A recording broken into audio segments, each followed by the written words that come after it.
This is video 8 of the Effective Child Protection course for child protection practitioners. In section 4, we introduce the measure element of effective child protection. This leads into detailed explanation of the use of steps to change in the following videos. The Social Services and Wellbeing Act Wales 2014 introduces a framework of national wellbeing outcomes. One of these wellbeing outcomes is to be protected from abuse and neglect. As well as a national framework of outcomes, the Act requires local authorities to identify and record the personal outcomes of people who are in receipt of care and support. This requires the identification of personal outcomes and the use of outcome scaling on a range between 1 and 10. Progress towards achieving a person's personal outcomes is measured in formal reviews, and the scales provide a record of progress. Guidance indicates that the scoring should not be used without the narrative that describes what this means to the person. They should be asked what scoring means to them. There is a requirement to record a baseline score, what a score of 10 would represent, and establish a goal score. The model for measure within effective child protection addresses these measurements and scaling requirements of the Act. Child protection fits within the well-being outcome of protecting from abuse. A person's personal outcomes nests within this overall outcome.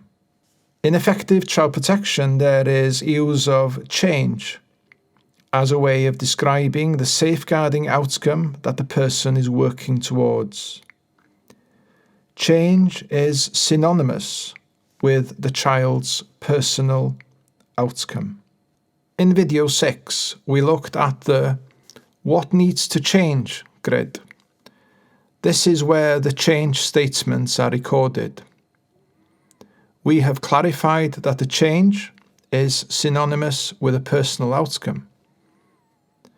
Therefore, in this grid, we record the personal outcome statements that achieve the overall well-being outcome of being protected from abuse.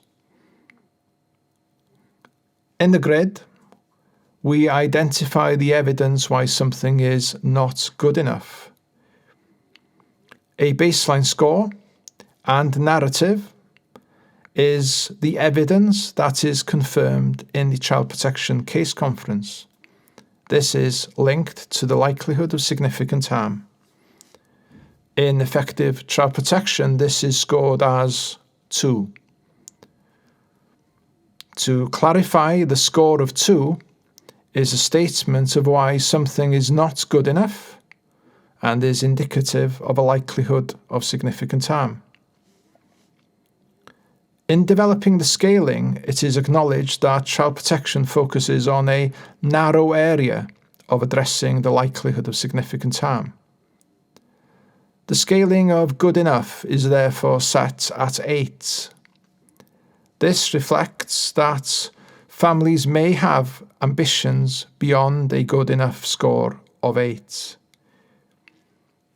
Even with successful child protection intervention, when the concerns about significant harm are sufficiently addressed and the child's name being removed from the Child Protection Register, all needs are unlikely to be met. It is just at the level to which these are unmet no longer indicates significant harm. The scale therefore runs from 1 to 10, but from a baseline of 2, the absence of significant harm is scaled to 8 rather than 10. Within the What Needs to Change grid, we have recorded statements of a personal outcome in the change statements, provided the evidence narrative for the baseline score of 2, and described what it would mean if a score of 8 was achieved. This framework sets the measurement foundation and allows us to develop a working tool to map out the progress steps between a score of 2 and a future ambition of 8.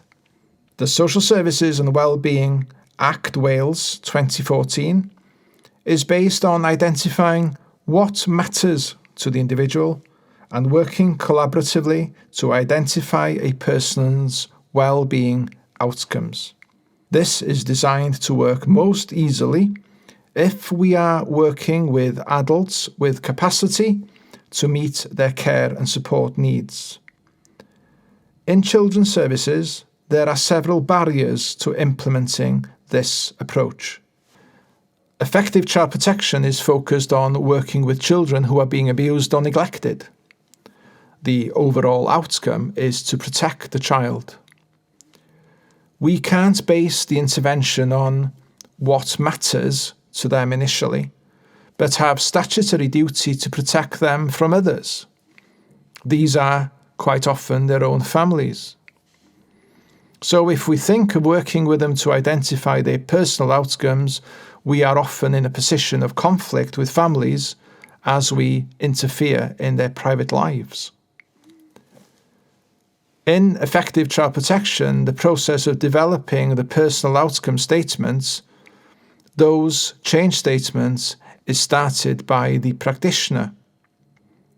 Over time, the expectation of collaborative practice is that children and families become more and more involved in defining their personal outcomes and how these are written. Social workers start these conversations in their assessments during their Section 47 inquiries. These are captured in the social work reports to initial case conference. The social worker frames the initial thoughts about the change related to significant harm and presents these to the case conference. During the case conference, these are negotiated. The change statements can be modified, and the wording of evidence and ambition can be rewritten. However, the case conference agrees a draft outline of change, baseline and goals, and forms a core group. It is the role of the core group to refine these and keep focus on this work throughout its working meetings with the family. Over time, the vision is to have the family's own words describing the change and the steps. The changes, what scores at 2, and the ambition of 8 are in place when the core group first meets. This sets the core group's work.